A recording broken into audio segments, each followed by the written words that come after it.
wabarakatuh. Alhamdulillah, semoga kita semua dalam keadaan sehat walafiat. Baiklah, kita akan mengikuti mata kuliah kesuburan tanah. Untuk kali ini saya akan menjelaskan tentang unsur hara fosfor. Yang pertama, kita bicarakan bentuk dan fungsi P di dalam jaringan tanaman, di mana diketahui P dibutuhkan tanaman dalam jumlah relatif besar, sedikit lebih kecil dari unsur hara N dan K, setara dengan unsur hara sulfur, kalsium, dan magnesium. Unsur P sangat reaktif di alam, ditemukan dalam bentuk gugus fosfat, ATP, transfer energi, NADP, fotosintesis, asam nukleat sebagai bahan DNA dan RNA, kemudian lemak, fosfolipid, membran sel, dan organ dalam sel. Yang kedua, mengenai mobilitas fosfor atau pergerakan fosfor di dalam jaringan tanaman. Diketahui bahwa unsur fosfor sifatnya mobil dalam tanaman, mudah dipindahkan dari bagian daun yang tua ke titik tumbuh.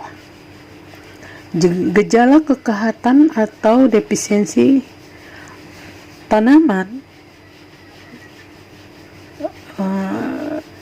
maka akan kelihatan kerdil, pertumbuhan akar buruk, kedewasaan terlambat, warna daun hijau kelam, muncul warna keunguan misalnya pada tanaman jagung.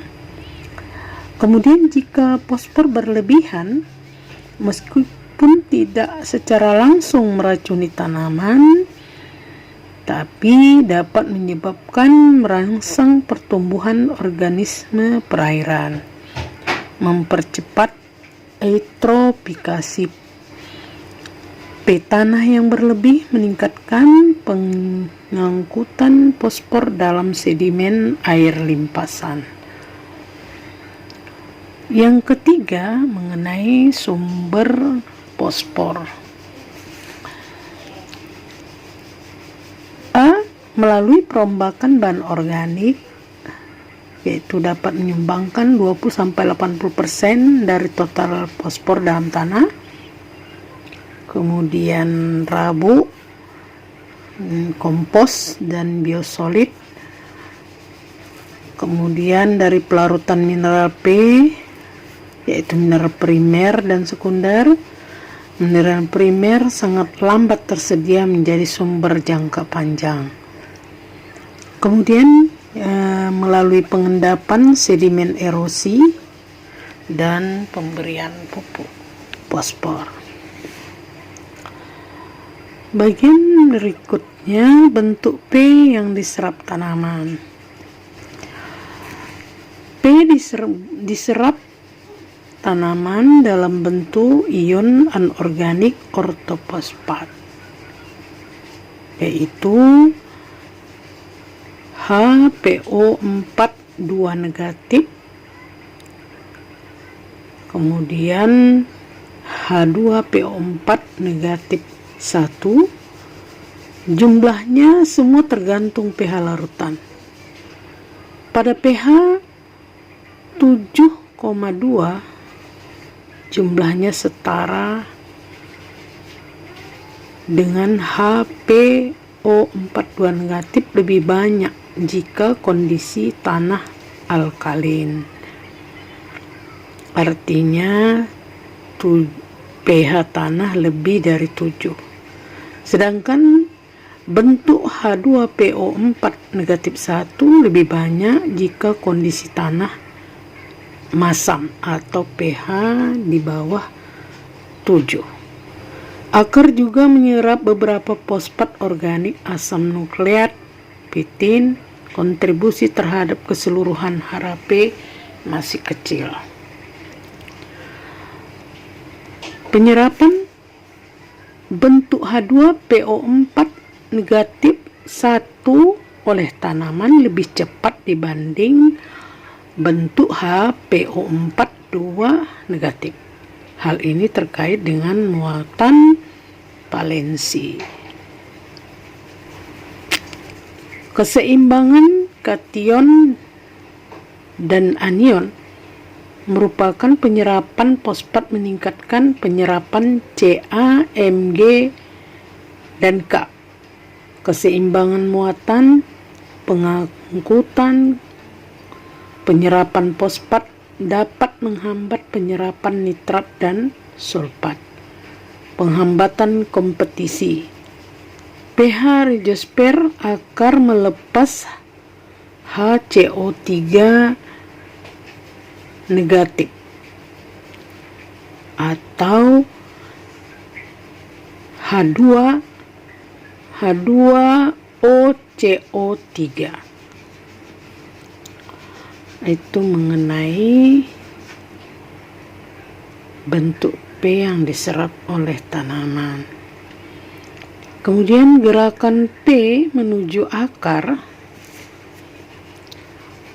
Bentuk ion HPO4 2 negatif atau H2PO4 negatif 1 terutama bergerak menuju akar melalui proses difusi, di mana kadar dalam tanah rendah sekitar 0,05 ppm. Adanya reaksi penjerapan presipitasi di dalam tanah. Ion fosfat bergerak lebih kecil 1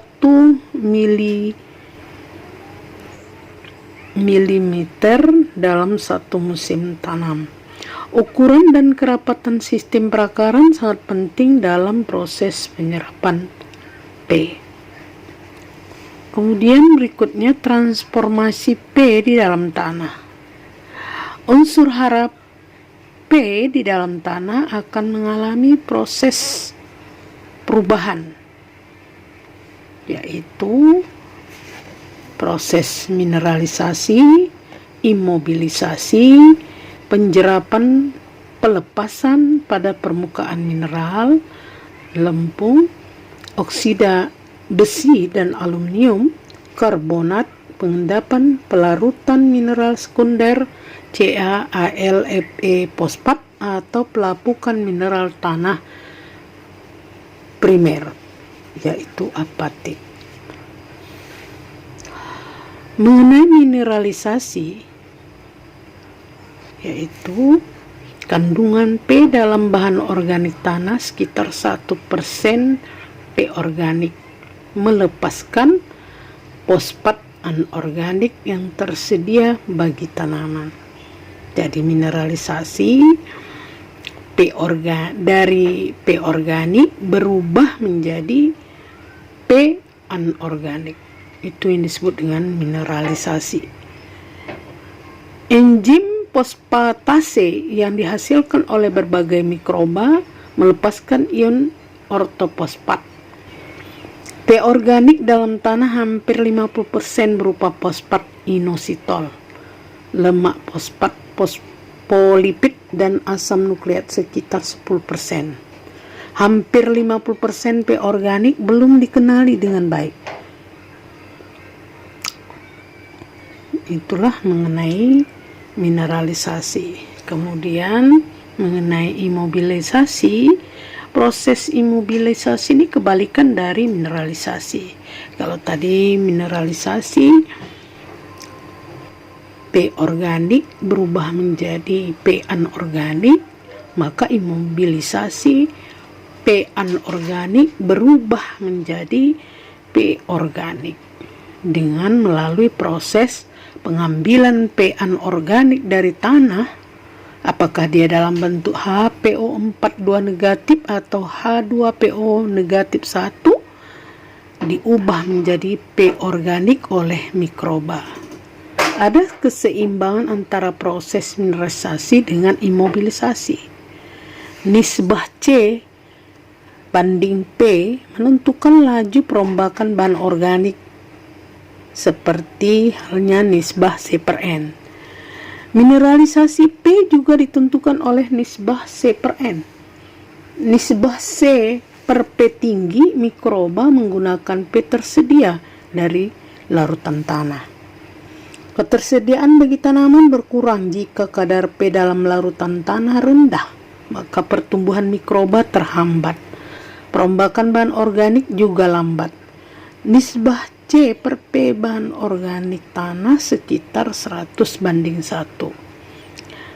Nisbah C banding N banding P sekitar 120:10:1,3.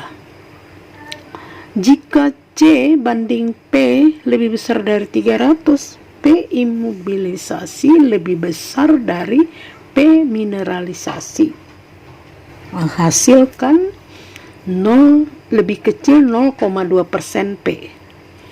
Jika C banding P sama dengan 200 sampai 300, maka akan terjadi P imobilisasi sama dengan P mineralisasi. Jika C banding P lebih kecil dari 200, maka akan terjadi imobilisasi. P imobilisasi lebih kecil dari P mineralisasi. Hasilnya lebih besar 0,3% P. Yang berikutnya mengenai penyematan. Penyematan itu adalah pengambilan P anorganik dari larutan tanah. T hasil mineralisasi bahan organik, P yang diberikan sebagai pupuk terlarut atau hasil pelarutan berbagai sumber dengan mudah mengalami reaksi di dalam tanah. Yaitu ada adsorpsi, adsorpsi, retensi P pada permukaan mineral, presipitasi, pembentukan mineral P sekunder. Penyematan atau pengambilan P merupakan reaksi berkesinambungan, tidak ada batas yang tegas antara adsorpsi dan presipitasi amorf. Amorf itu artinya tidak berbentuk. Jenis penyematan bervariasi sesuai kondisi tanah, terutama pH tanah, kation terlarut, permukaan mineral, kadar fosfat dan kation. Pada kadar rendah terjadi adsorpsi, pada kadar tinggi terjadi presipitasi. Mengenai presipitasi,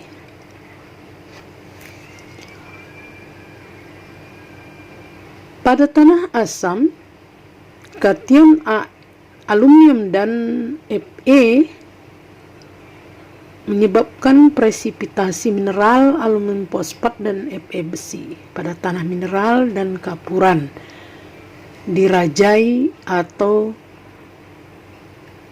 akan banyak terlarut ion kalsium, menyebabkan presipitasi mineral Ca fosfat.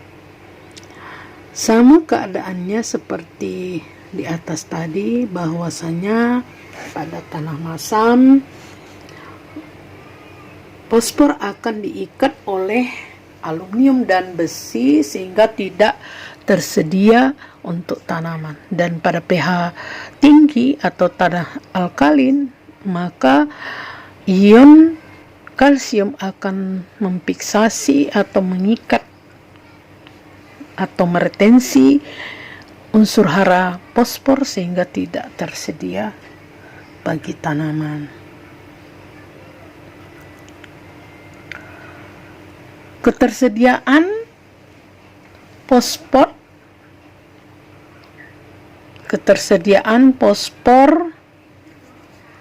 dan pengambilan fosfor dari pupuk.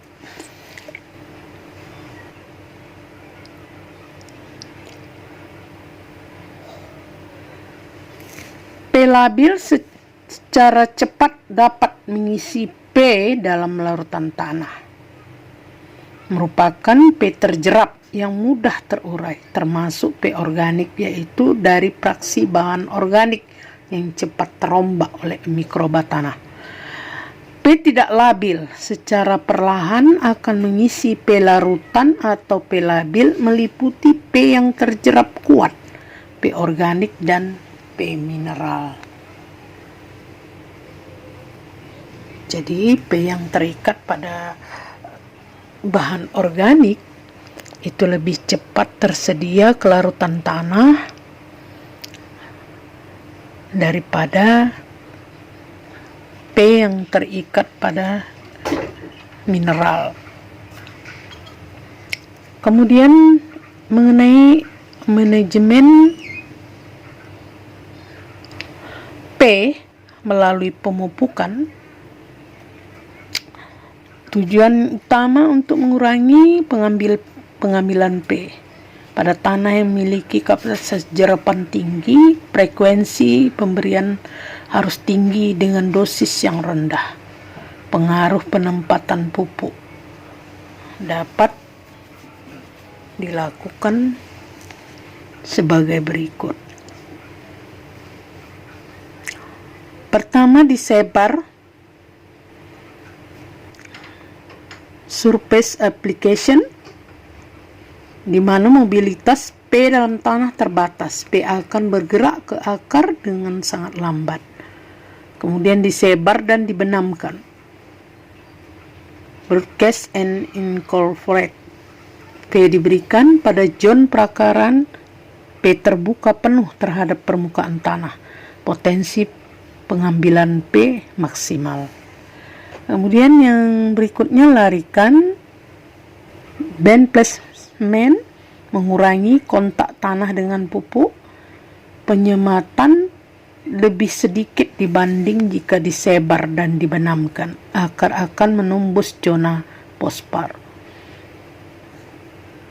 Cara aplikasi terbaik tergantung hasil uji tanah dan jenis tanah. Larikan sangat penting pada tanah yang memiliki P rendah dengan kapasitas pengambilan yang tinggi. Pada tanah yang memiliki P tinggi atau tanah dengan kapasitas pengambilan rendah, aplikasi dengan cara disebarkan dan dibenamkan setiap 3-4 tahun cukup efektif. Demikianlah kuliah kita hari ini.